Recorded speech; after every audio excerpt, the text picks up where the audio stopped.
So how much do you really need to spend when it comes to you buying a property in Ghana?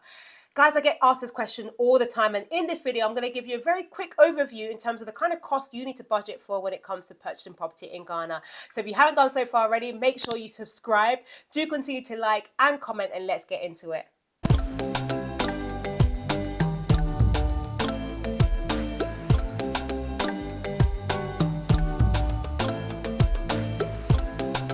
Hey guys, and welcome back to my channel and my Diaspora to Home series. And in this video, I'm going to be giving you a very quick high-level overview of the kind of property prices, costs. Let's put it as costs that you need to budget for when it comes to you buying a property in Ghana. You can't just say see that there's a property for 150k, for example, and think that you're just going to spend that amount of money.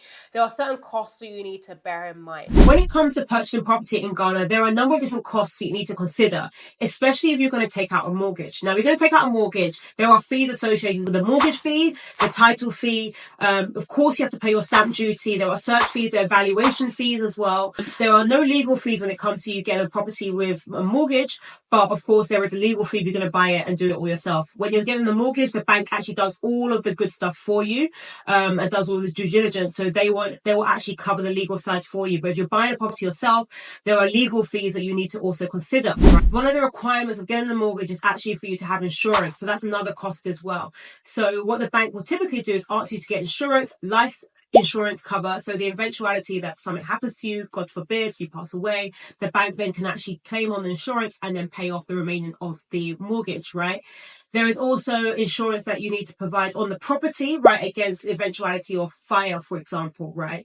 When you're getting the mortgage, you also need to do your medical. So that's another cost associated with you going to get the property in Ghana, because the bank would ask you to do medicals to assess that you are fit and healthy, right?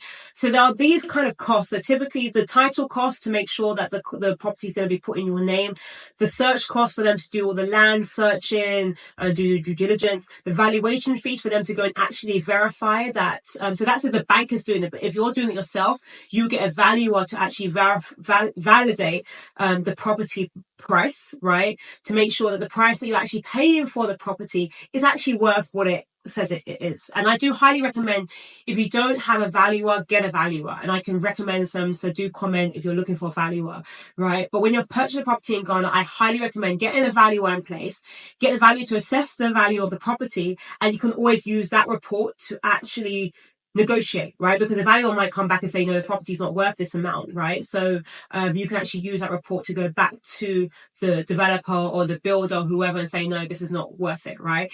I also recommend you getting a house inspector. So that's another cost you need to consider, because a house inspector will go into the property and verify that it's built to the right standards, that the pipe work is done well, the electricity is done well. And I highly recommend these things. Don't wait till the end, right? Don't wait till you're actually in the property and realize that there's a leakage because the pipes were done. Trust me, I'm speaking from experience here. I'm literally speaking from experience. What I've avoided getting a house inspector and then later realized that there was a smell coming from the toilet. Why? Because the plumbing hasn't been done well. It looked the house looked shiny. The house looked brand spanking. Anybody would have taken this house, right? But you later realize these things when you're actually living in it. So I highly recommend, to avoid costs like this, costly errors with having to, break down things and doing all that stuff, get a house inspector in place, right? The house inspector can also validate and verify things like, is your area a waterlogged area? Are there going to be issues with, water and flooding in your area as well? So these are important costs that I highly recommend you need to consider, right? But if it comes to your budget, and you're working out your budget, okay, how much do I need to put aside for actually buying a property?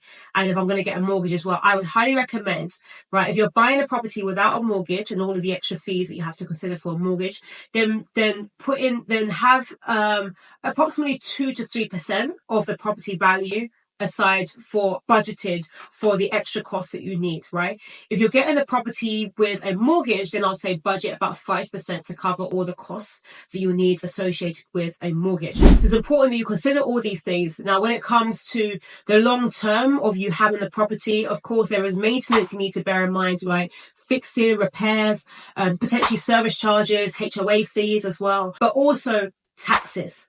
There are two different taxes that exist in Ghana. There is property tax and there is ground rent. taxes as well, right? So these are taxes that you need to bear in mind. I'll probably do another video about taxes. Do comment below if you want to hear about taxes.